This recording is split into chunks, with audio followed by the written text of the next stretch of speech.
Selamat petang.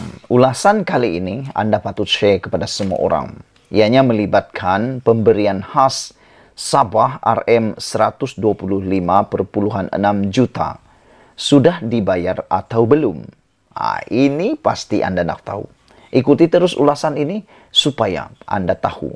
Pemberian khas Sabah RM125,6 juta sudah dibayarkah? Adakah Kerajaan Persekutuan telah membayar pemberian khas baharu yang dinaikkan sebanyak 125,6 juta kepada Sabah bagi tahun 2022? Ini selaras dengan keputusan yang telah dibuat oleh kerajaan terdahulu pada 14 April 2022. Menyaksikan amaun pemberian khas kepada Sabah dinaikkan sebanyak 4.7% atau 4.7 kali ganda daripada 26.7 juta kepada RM125,6 juta setelah kajian semula dibuat di bawah Perkara 112D Perlembagaan Persekutuan. Perkara 112D dalam kurungan 1 Perlembagaan menyatakan, sebarang pemberian gantian atau tambahan hendaklah dikaji semula oleh Kerajaan Persekutuan dan Sabah dalam tempoh 5 tahun bermula 1969 hingga 1974 dan selepasnya. Namun hendaklah mengambil kira kedudukan kewangan Kerajaan Persekutuan serta keperluan negeri. Di dalam bahagian ke-4 jadual ke-10 perlembagaan, Sabah berhak menerima pemberian khas bersamaan 2/5 atau 40% daripada hasil bersih negeri dikutip Kerajaan Persekutuan.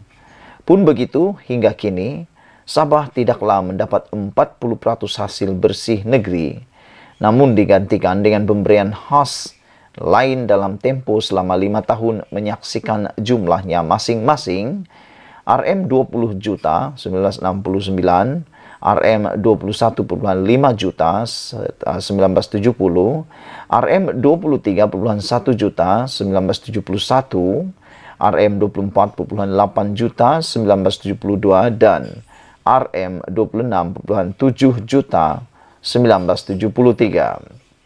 Persoalan ini timbul kerana tidak perkara jelas antara Kerajaan Persekutuan dan Kerajaan Negeri mengenai bayaran itu yang dikhawatiri tidak pun ditunaikan sedangkan amaun tersebut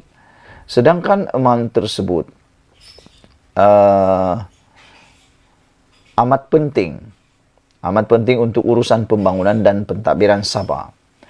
Pada 14 Februari tahun lalu, Kerajaan Persekutuan melalui Kementerian Kewangan dan Kerajaan Negeri Sabah telah mencapai kata sepakat berhubung kajian semula pemberian khas.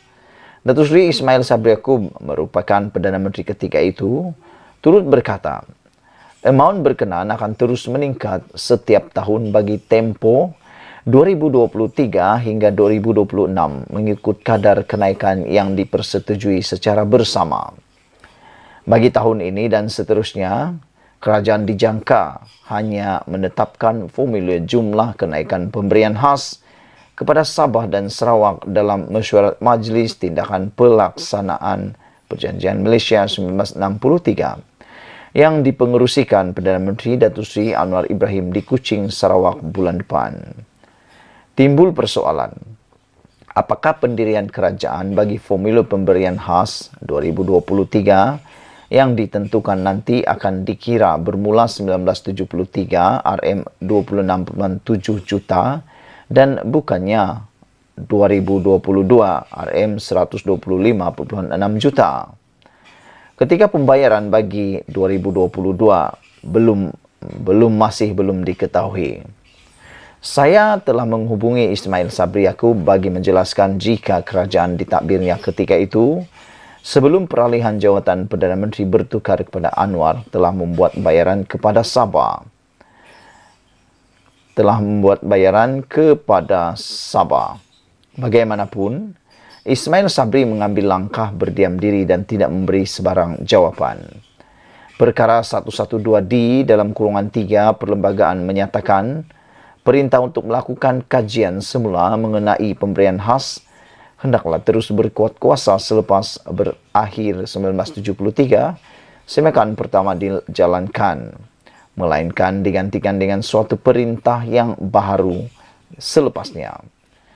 Perkara 112C Perlembagaan menyatakan, tertakluk kepada perkara 112D dan apa-apa batasan dalam seksyen di dalam jadual ke-10 Persekutuan hendaklah membuat bayaran hasil negeri kepada Sabah dan Sarawak dengan setiap tahun kewangan pemberian dinyatakan.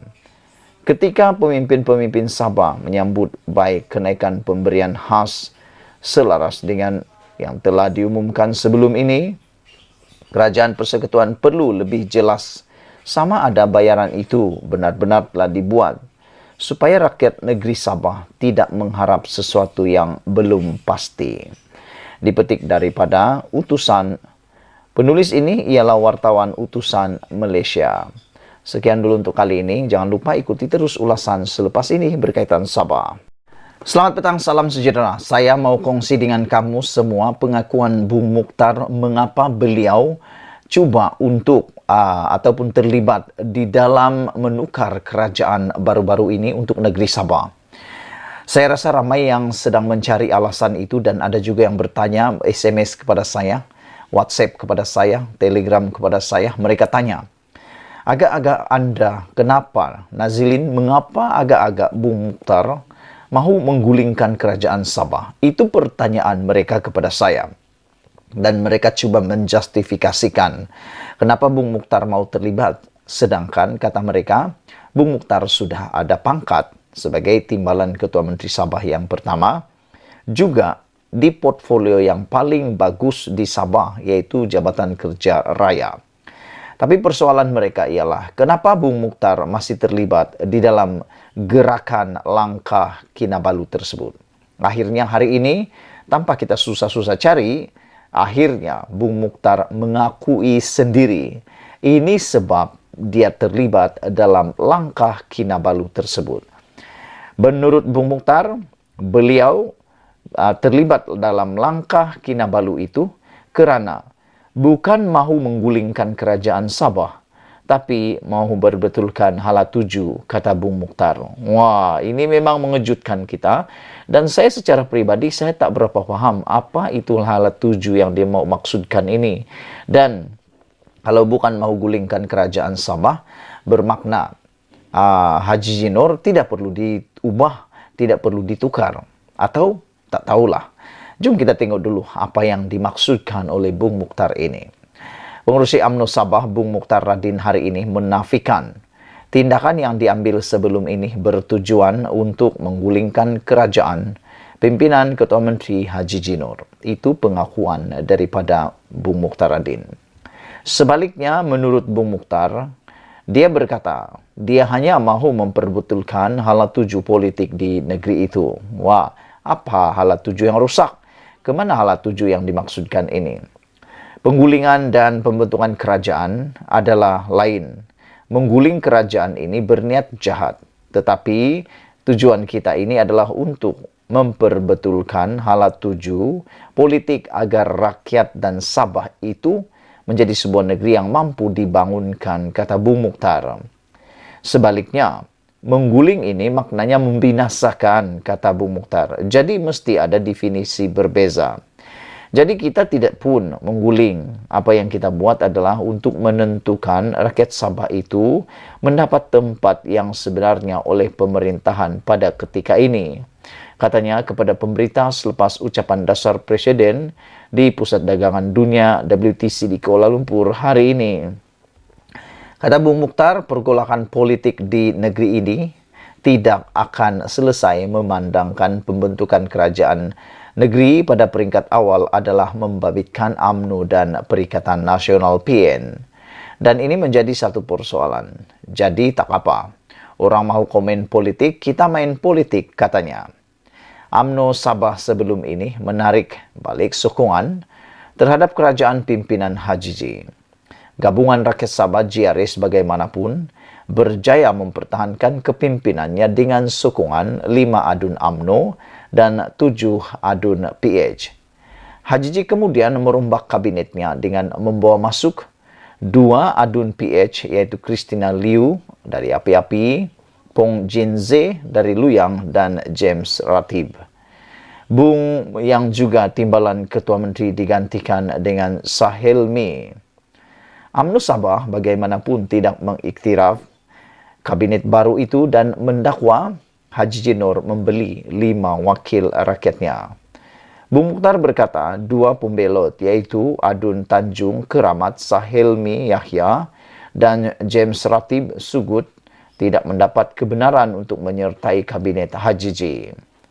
Sementara itu mengulas tindakan terhadap 5 adun UMNO yang didakwa disogok dengan jawatan menteri, timbalan menteri, dan kedudukan dalam syarikat berkaitan kerajaan, Bung Mukhtar berkata, UMNO akan memutuskan sebarang tindakan yang akan dikenakan kepada mereka. Ia akan ditentukan oleh parti dan kita tunggu apa yang parti boleh lakukan untuk kelima-lima yang bertindak di luar jangkaan itu, kata Bung secara ringkas.